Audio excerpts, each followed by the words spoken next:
Wow! Sarap para sa lahat. Sa akin lang pala. Kung gusto mong makatikim, mag-subscribe ka na.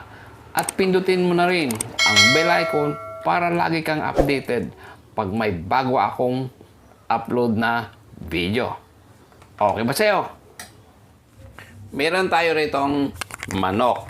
Chicken wings ito, bigas. Ito malagkit. Ito bigas pero jasmine rice. Ito yung pangunahing sangkap sa ating lulutuing arroz caldo. Itong manok, tabi muna natin.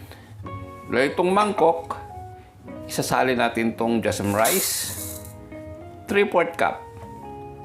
At glutinous rice o malagkit, 3/4 cup. Paghaluin lang muna natin to. Mix-mix lang natin. Ayan, pantay na sa paghalo. Lagyan natin ng tubig. Enough lang sa bigas. Yung lumumbog lang siya. Lagyan natin ng konting asin, konting paminta. Ngayon, hahaluin natin.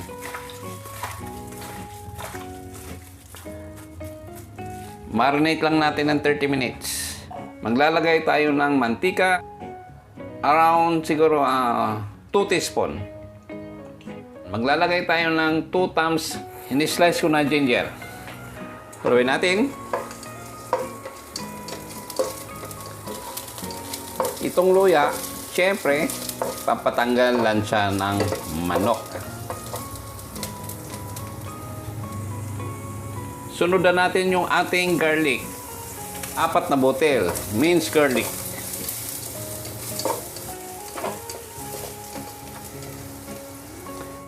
One small slice na onion. Siyempre, hahaluin din natin. Bawang sibuyas at luya. Lagay na natin yung ating manok, chicken wings. Yung ating minarinate. Hahaluin natin. Kahit mag-slightly brown, pwede na. Mas maganda kung brown din.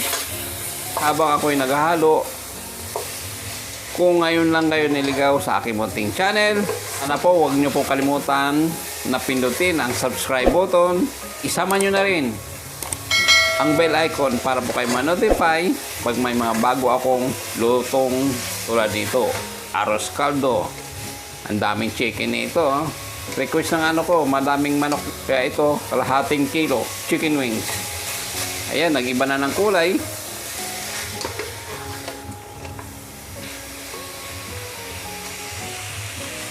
Lagyan natin ng paminta, 1/3 teaspoon. Patis, 2 tablespoon.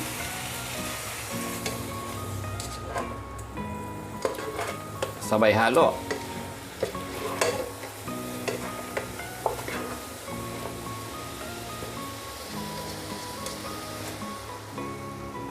Takpan muna natin. Hayaan muna natin siyang kumulo para ma-absorb ng manok yung mga nilagay natin na ingredients. 4 to 5 minutes lang, pwede na yon. After 3 minutes, pwede na yan. Na-absorb na yan yung ating ingredients ng manok. Lagay na natin yung ating rice with glutinous rice. Jasmine rice at saka malagkit. Yan, paghaluin natin.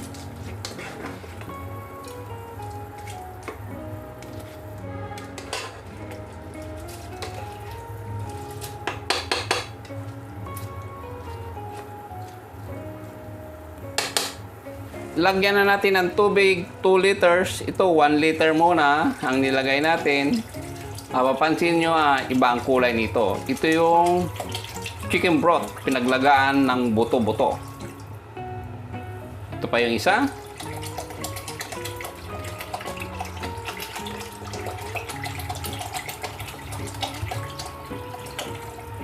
Two liters ang nilagay natin. Chicken broth. Kayong buto, wag basta-basta itapon. Ilaga nyo, itabi. Magagamit nyo sa ibang luto. Takpan natin.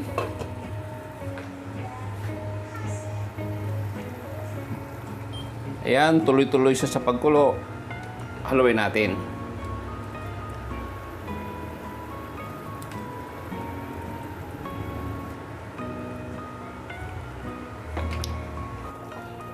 Lagyan muna natin ito, kasubha flour. 2 tablespoon ito, mga papsi. Ayun, haluin natin. Nagbibigay pala siya ng kulay, oh. Kaya pala mamula-mula na. Kanina plain siya, puti, oh.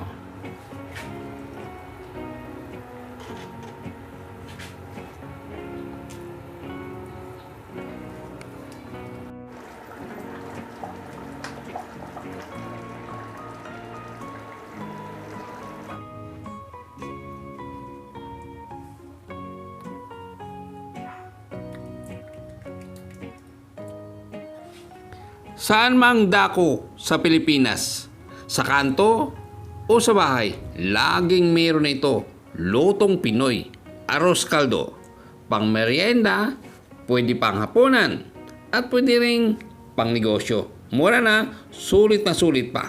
Ano pang nintay natin? Kainan na!